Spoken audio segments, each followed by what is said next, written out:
an accurate message for our listeners. I'll repeat this in Spanish and then we can get started. Hola, buenas tardes. Mi nombre es Vitorres, mi pronombre es ella. Yo seré su intérprete con la CLC o la Community Language Cooperative y les agradezco como siempre su compromiso con la justicia del lenguaje, lo cual significa que todos tenemos el derecho de hablar en el idioma de nuestro corazón. En un momento se activará la función de interpretación simultánea y aparecerá un globo terráqueo en la parte inferior de su pantalla de Zoom. Ahí va a hacer clic en ese icono, va a escoger inglés o español como el idioma de su corazón. Muchísimas gracias. Ya podemos comenzar. Thank you very much. We can go ahead and activate the interpretation now. All right, I am trying to do this in a quick way. Okay, it is activated. So needs to make their choices.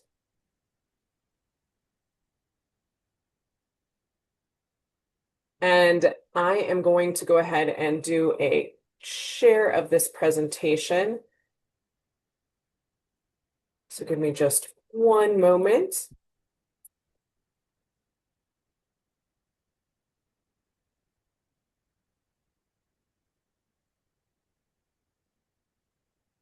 All right, I'm going to ask my First Five Nebraska team to just give me some head nods to show that people are not seeing my notes view. They're actually seeing the presentation. Are we good? Fantastic. Okay, thank you all so much for joining us today. And I've moved forward too quickly there. I want to just begin by talking about the group of folks. We had a team approach to this webinar or to this study that included Eric Thompson, Mitch Harrion, and Tammy Fisher at the Bureau of Business Research at the University of Nebraska-Lincoln, Jen Gottemoller-Wendell with Prairie Oak Publishing, and then myself and Sarah Brady with First Five Nebraska to bring this report to life. And we couldn't have done it without the support of the Nebraska Chamber Foundation and First Five Nebraska. So we're excited to share some of these results. We've already done a long webinar, a 45-minute webinar, and we can share the link to that in the chat today. So what I'm going to do is do a sort of shortened version of that. And what we want to do with this webinar is allow our childcare providers, our early childhood advocates and stakeholders to really ask those questions. So I'll be talking for about 10 to 15 minutes, and then we're opening it up to all of you and finding out what you want to know and what questions you may have. So I want to start with our foundation. In 2020, First Five Nebraska contracted with the Bureau of Business Research for our bottom line study. And this was to estimate the economic impact of inadequate childcare in our state. So that research was conducted in 2019 and released in 2020, which was both timely and then immediately out of date because I think everyone on this webinar knows we had some economic changes happen in 2020 that certainly impacted childcare. So what you see here are those initial results from the 2020 study that inadequate childcare led to about $639 million in losses related to parent income when parents lose wages because they are unable to work. And then that leads to a $731 million loss in business productivity, which results in less tax revenue, about 26 million, and a jobs loss of just over 3,000. Now, since this report has been released in 2020, I've had lots of questions about what does it look like now? And so that really was the impetus for this new study, is what is the current economic impact? Have things improved? Have they not improved since the original report was released in 2020? But when we partnered with the Nebraska Chamber Foundation, they really challenged us to go a step further. That economic impact is based on census data and estimates derived from parent report surveys. They asked us to talk to Nebraska and business and industry leaders and say, is this information reflective of your experience? And so we went that next step and really triangulated those findings with business and industry leaders in the state. They also asked us to put those findings into context. How does Nebraska compare both via the economic impact and also industry measures for the childcare industry in estimating potential need and workforce to meet that need? And then the last stage was to look at the innovative policies that are being implemented in other states. Now, again, we took a very specific focus here and looked at public-private partnerships that engage the business community. So statewide public-private partnerships that engage the statewide or engage the business community. The first thing I want to address, and this is a question that I know several of the folks on our team have been asked and that I have been asked, is what does it mean in the report when we say inadequate access to childcare? And so I want to be really clear that the data used to derive the economic impact is based on parents self-reporting about how childcare challenges have interrupted their work life in different ways, right? And so that means that those surveys do not define exactly what the childcare challenge or concern is.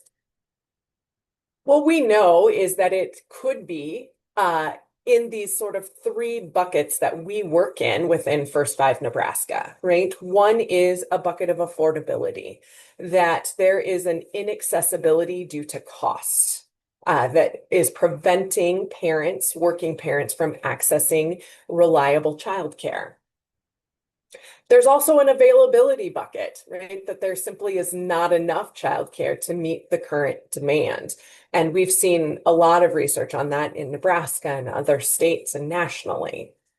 And then the third bucket is that there may be options available, but parents do not see those as being safe and reliable for their children, right? And so they're seeking out other childcare opportunities, or that is the challenge that they're faced with.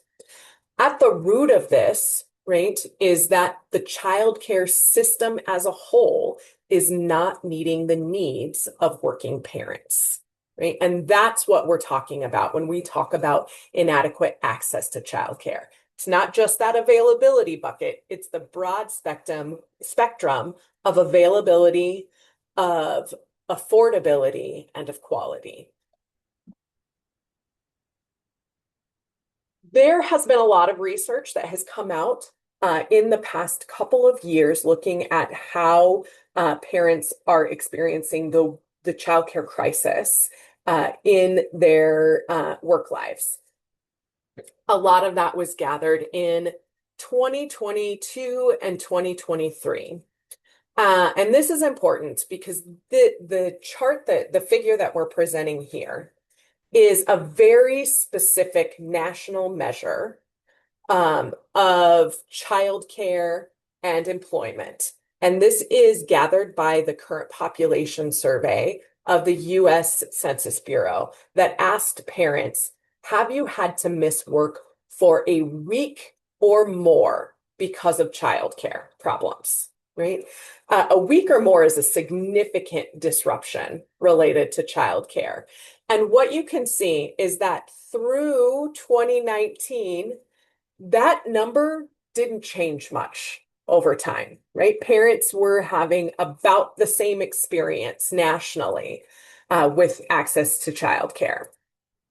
Where that did change dramatically, and what we all know and what we all lived through here in Nebraska, was in 2020 and through 2021, 2022, and 2023, we saw a real peak in that disruption to the industry. Now, that is the moment when most of the new parent surveys were gathered, right? And so we as a research team had to make a decision. Is the experience in 2025 the same as what was happening in 2022, right? And 2023 when these parent surveys were gathered? And ultimately, what this data shows us is no, it's not the same. We have seen improvements since 2022 when we were really at our peak of that childcare crisis. However, it would also be false to assume that we are where we were in 2019, in 2018, in 2017, when that previous research that created our bottom line report was conducted, right? And so we decided to use a balanced approach where we took data, half of the data we used to make the estimates, or that the University of Nebraska used to make the estimates, came from the pre-COVID area, and the other half came from the post-COVID era, right? And so that's how we made our estimates. Even with that balancing impact, what we see is that the economic impact of inadequate access to childcare has more than doubled. And it has doubled because parents are continually and at higher rates experiencing disruptions at work because of disruptions to their childcare or because of inadequate access to childcare. Now, I didn't break this down on the first slide, but I do want to take a minute to break this down here. What's the difference between a direct impact and a multiplied loss, right? So the direct impact to parent income is that parents are losing $1.2 billion in income because they are absent from work. They are foregoing promotions at work because it will not work with their childcare schedule. They are moving from full-time work to part-time work, or refusing to move from part-time to full-time because they can't make that work with their childcare schedule, when that is what they economically would prefer to do for their career. They're making that choice that they can't do that, right? And so they lose $1.2 billion in income from that. Now, what that means is that that money is then not spent in the economy, and there's a reverberating effect through the economy. And that's what we call that multiplied loss, right? And so that multiplied loss then is almost $400 million on that parent income side, for a total of $1.6 billion economic impact due to the loss in parent income. Our next measure we looked at was business productivity.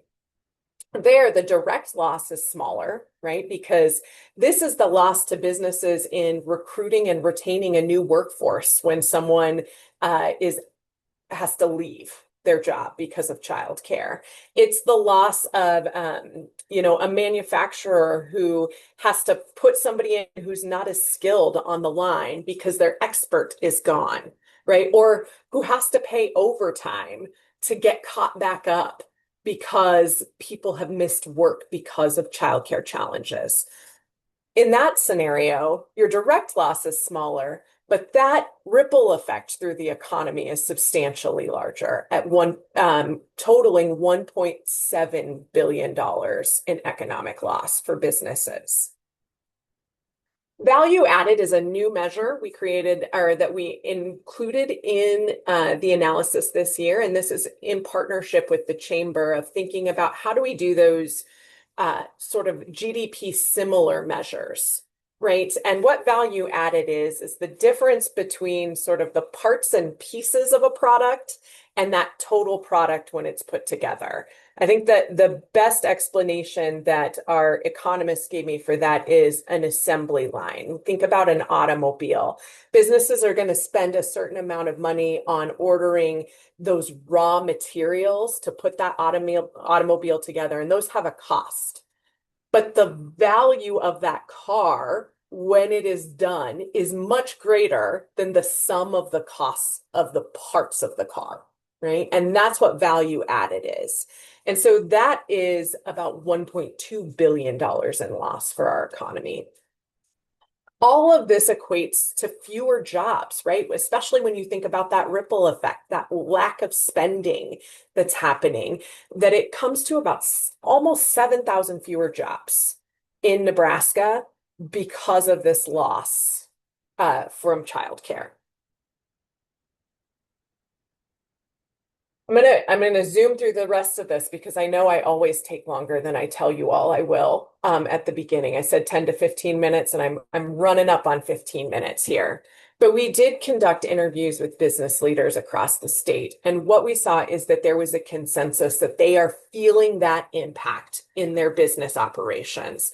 And they were able to highlight for us examples of how that impacts productivity, in particular, rural areas and healthcare business leaders talked about the negative impact on recruitment and retention of their workforce related to childcare challenges, and that there's an increased cost. Again, I'm going to come back to that manufacturing example. They had talked about a snow day and how much that costs them when childcare businesses aren't open for a day, and moving everyone around, paying overtime to get caught back up, that there are real costs to the businesses. But what we also learned is that Nebraska business leaders are at the forefront of solutions in many communities and are trying to find ways to address this, but they are struggling with the lack of support statewide to do so. We were able to identify two approaches. One is a collaborative approach. We saw this in Thayer County, in Norfolk, and in Gothenburg, where the business leaders are at the table with community members and with the child care providers already in that community, working together to develop solutions. And so our report outlines three really good and distinct examples of how communities can be at the table, right, with business and with the child care providers in that area to build solutions. The other approach that we highlighted was a real business-led approach where businesses are contracting or working or developing their own on-site childcare. We saw that in two examples in Lincoln with Bryan Health and Huddle are the two examples we highlighted. And then also Millard Public Schools. We looked at their after-school program called Spark that has some benefits for employees who are enrolled and that is developed as part of a district-wide initiative. I'm not going to go through all of the industry measures, but I want to highlight some things here about what makes Nebraska's childcare industry unique. And for those of you who have heard me speak, you know I'm always raving about our family childcare home providers in the state and how they provide such an important service and are particularly able to operate in more rural areas and sometimes more nimbly, and they really are kind of a backbone for Nebraska. And in fact, we have almost twice as many family childcare providers as we do childcare centers in our state. Now, they do serve overall fewer children. They make up, like I said, about 20% of our licensed capacity for the state, but are almost double the number of childcare centers. They're also our more affordable option, right? That if you're in an urban area, for example, and you have an infant and a 4-year-old, a preschooler, if you are enrolled in family childcare, you can expect that to cost about $10,000 less annually, right? And so we have to think about that affordability component as well. The other place that I think it's really important to talk about where Nebraska stands out is in our loss of workforce in the childcare industry. And this is looking at 2018 to 2023, right? And we do know we were still kind of in more of a recovery zone at 2023. But this measure comes from the Census Bureau looking at their microdata. So this is a really important measure because it looks at not just people who work in childcare centers, which is what is often reported through the Bureau of Business of Labor Statistics, but it includes people who would be working as family childcare providers, as licensed exempt care, as nannies, as au pairs. What we've seen is overall there's just a real drastic drop in Nebraska. And relative to the size of the population of a state, we've had a much bigger impact here. One of the things that and this is not going to be a surprise for our early childhood stakeholders, but I think it was maybe more of a surprise to our business state partners that were joining us on this, is they said, can you at least compare funding across states? And I said, unfortunately, I don't think I can even compare funding in state, right? That childcare funding at the state and federal level is very complex, moves through a lot of agencies, and there's very little accessible information on that. The most updated that we can find without doing a lot of like public records requests and a lot of time for analysis comes from 2021 on this fantastic map from the Buffett Institute. I strongly recommend everyone who's interested in early care and education look at this to just understand the complexity of how money flows into the early childhood system. I'm going to just really briefly say we did look at three different states. Three of the states we reviewed had statewide business and state partnerships to address childcare. The first one was Michigan and their TriShare program. So Michigan has a program where employers can voluntarily enroll, and the cost of childcare is split equally between the employer, the employee, and the state. Right? There are income limits, so it is specifically for those moderate income workers who do not qualify for their childcare assistance program, but are also not making high incomes. So very small, a population that is very targeted. The other policy option we looked at was in Iowa, where they created the Iowa Child Care Solutions Fund that was targeted towards bringing in dollars to improve pay, right, and get at that workforce retention component. What they did there in Iowa was tried to figure out what is the problem, and the problem was not that they didn't have enough centers, it's that they didn't have enough people to work in those centers. So how do they recruit and retain the workforce? So for every dollar donation from a community and from business, there was a $2 match from the state. The last one we looked at was in Colorado, and their early childhood, business, gosh, I'm going to forget the acronym here, and I should have written it down. It's called EBCC. So they did a design lab, right? And then you could get a grant to design your own on-site childcare. And this was mostly utilized by either large employers or collaboratives of employers. I was able to speak with someone from Epic recently, and they said they really targeted those frontier areas and the areas that rely on tourism a lot and therefore have a low income service industry, right? That those tended to be the focus of these grants. So what did we conclude in this? And this is my last slide, and then I'm going to open it up for questions. What we concluded was that figuring out what that match looks like if you're going to have a state and business partnership is really important, right? If the match is too high, then it's not really a partnership. It's mostly a state-funded program. On the other hand, if the match is too low, will you only engage those who would have engaged anyway, right? Who would have come up with a child care solution without that additional state funding.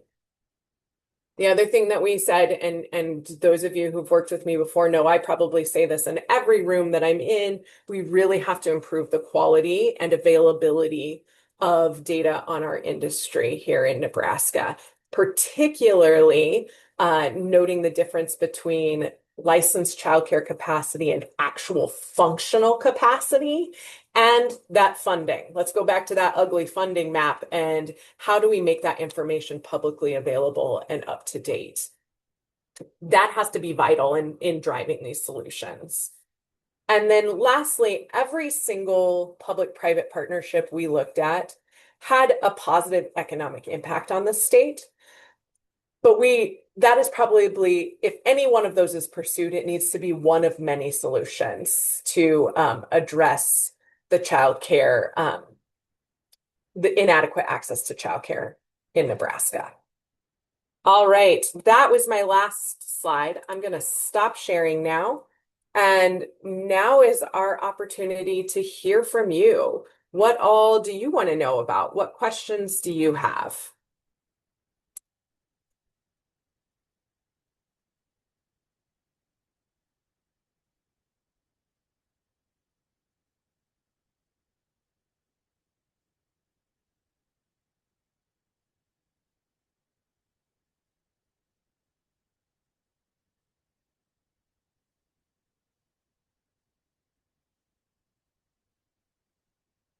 Katie, I have a question. Where might folks go to find copies of the report? Oh, that's a great question. So we have that on our website, and it would be super handy if I had pulled that up before I started talking, but I did not. So what I'm going to do is navigate to that right now and share that link for everyone.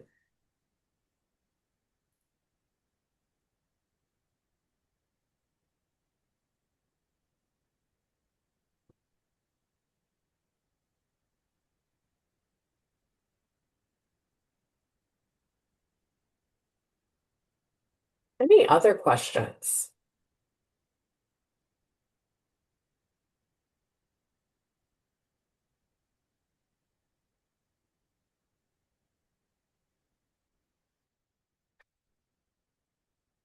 Well, I'm going to ask a question to JR. So my job is oftentimes sitting in the back room and crunching the numbers, and then I get out and I talk about them some.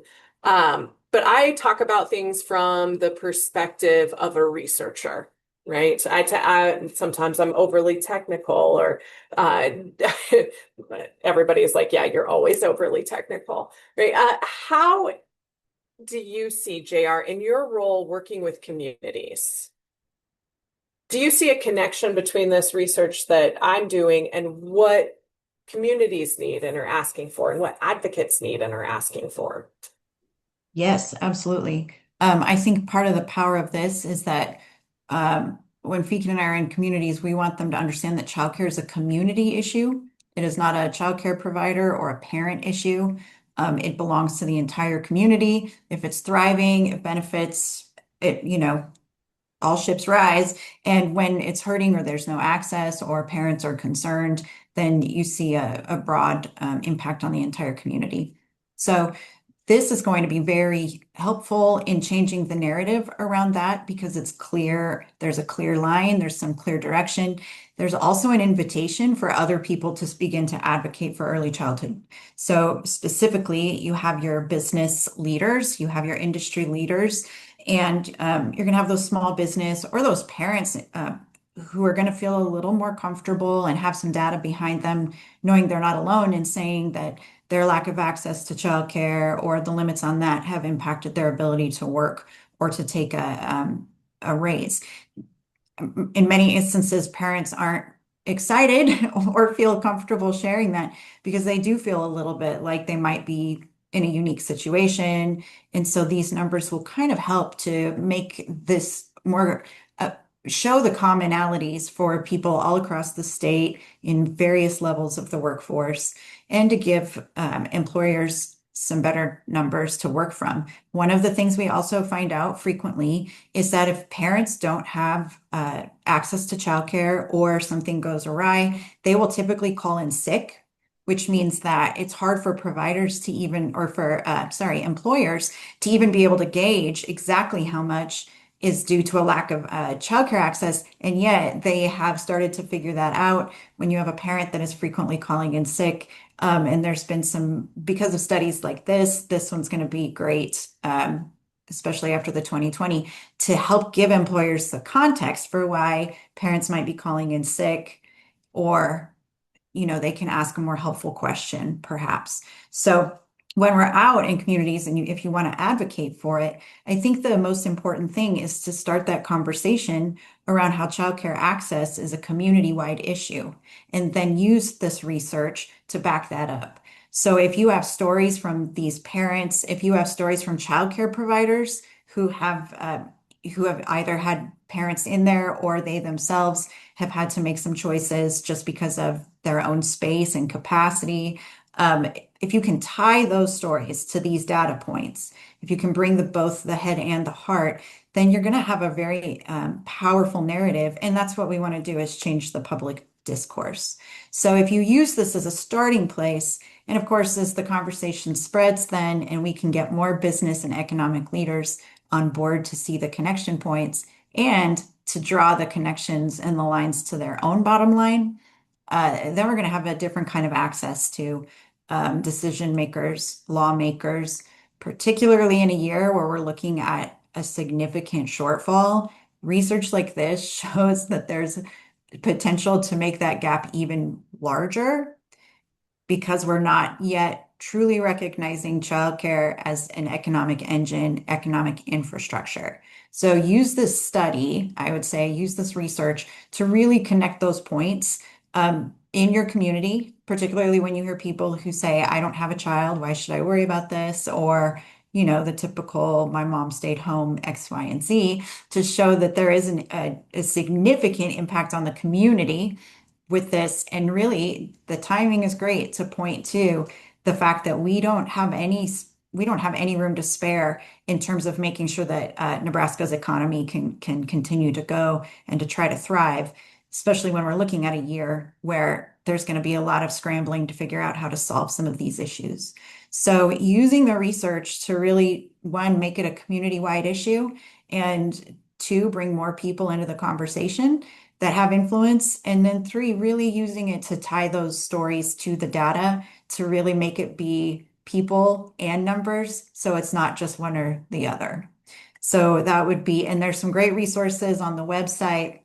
Also, Fekin and I are more than happy to spend some time with communities to help them develop that messaging or get in the right rooms and share this information with people. So please reach out. But those would be the three big points, Katie, I would share from an advocacy perspective. Thank you, JR. I think your point about the stories, because when I work with and talk to childcare providers, they almost always, when I'm talking about my research or anything that I've been working on, they say, the way I've seen that is, right? And I think it has to be the both and, right? Like, here's the numbers, here's the big wow factor, right? Of $1.6 billion in parent income, $1.74 billion in business productivity. But then to be able to put a direct, like, the families I serve, right? I had a family who, and then tell that story. It's drawing that connection between the research and the actual lived experience of what's happening in our communities that is so important.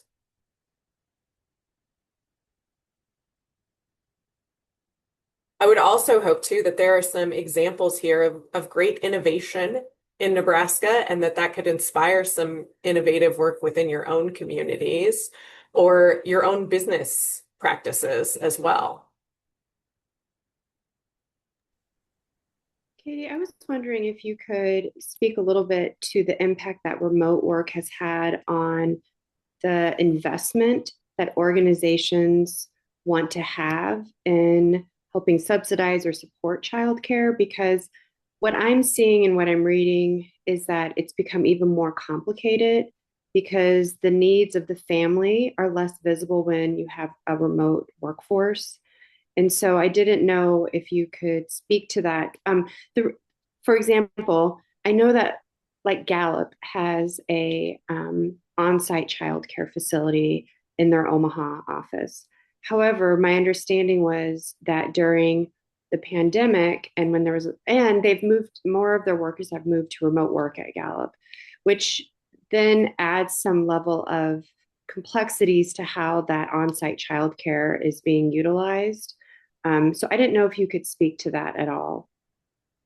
Yeah, I will. I'm going to speak to this more in what I'm hearing as opposed to kind of the research and data, because I haven't spent a ton of time looking into this. It's interesting that that's been the experience in Gallup, where on the other hand, when we just recently did our evaluation of Huddle's on-site childcare, so we did a separate evaluation of Huddle. They're included in this study. They actually identified bringing their in-office culture, right, back as a motivating factor for offering on-site childcare, right? But I do think as an employee benefit, it has become more complex, that there are multiple ways that it can be done or structured, right? Whether that is some sort of tuition reduction, no matter where a family enrolls. The other thing I will say is that encouraging businesses to provide some sort of childcare benefit to their employees was a major part of HR1 that just passed. And so what is interesting about that is it increases the tax credit that is available to businesses to provide on-site childcare. And I may misspeak here, so but I believe it went from a maximum of 150,000 per year to now 600,000 per year tax credit based on the size of the business. But the other thing that I think may be a response to what you're talking about here, Barb, is that there is a new element to this where you could use your tax credit to fund an intermediary that may help your employees find childcare and pay for childcare. Now, how that's going to operate is still being worked out, but my understanding is that that is specifically because of the way our workforce has changed, and that on-site, in fact, may not be the most optimal choice for a lot of businesses, right? Now, that doesn't mean it's not for others, right? You think about manufacturing, you think about education. Like there are some businesses where being in person will always be required. But I do think we have to think about how does this particular industry function when you're designing those business solutions?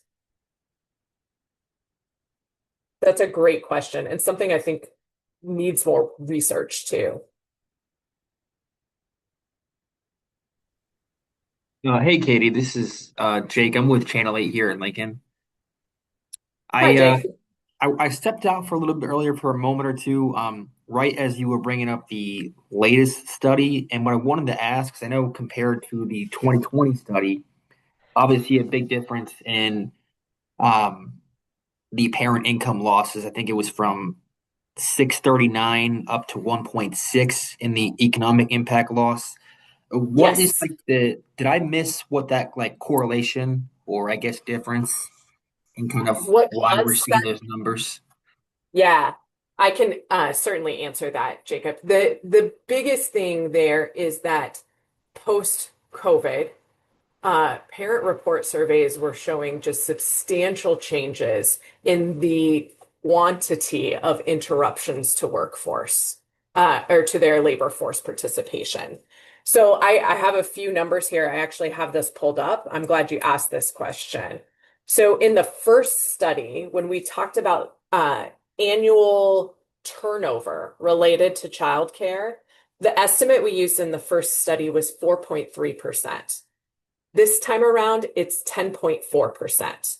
Now, keep in mind, you may have missed this. We balanced our post-COVID and pre-COVID survey data so that we used half and half, some from pre-COVID, some from post-COVID, because we are seeing some economic recovery in childcare industry, but we still haven't reached pre-pandemic levels for disruptions in work.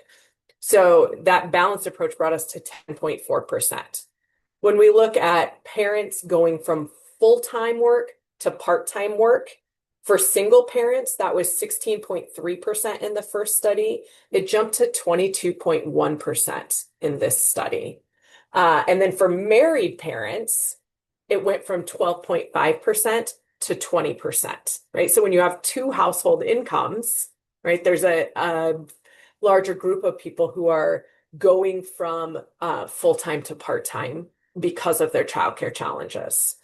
And then in particular for single parents turning down a promotion, in the first study that was estimated at about 11.8%.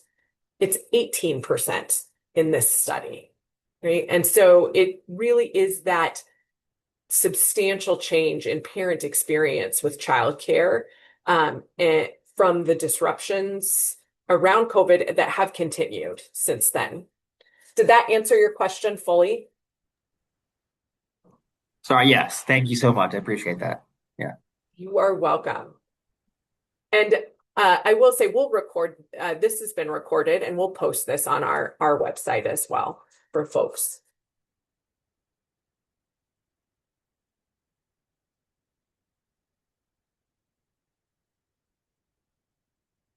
These have been really great questions. Are there any others?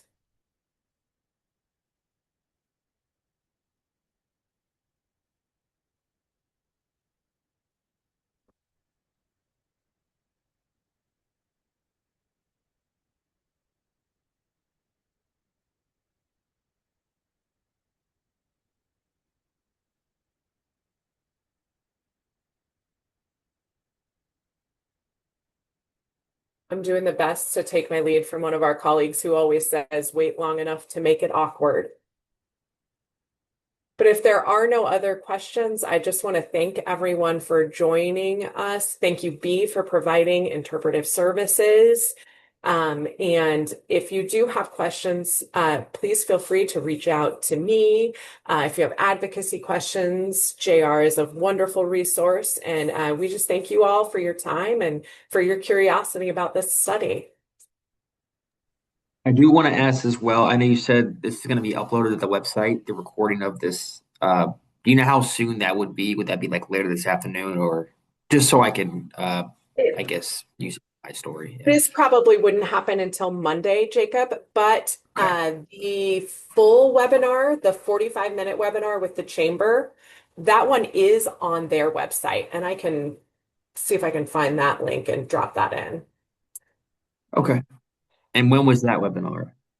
That was last Monday. Does that sound right to everyone? It's been a lot of webinars and presentations over the last couple of weeks. I'm not gonna lie. Yeah. Thank you. You are welcome. If you want to stay on for just a moment, and I'll make sure that link gets put in here.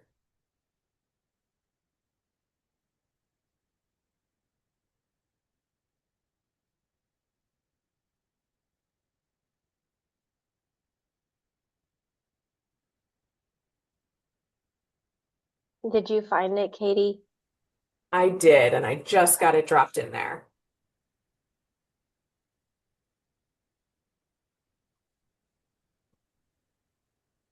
All right. Thank you, everyone, and we appreciate you.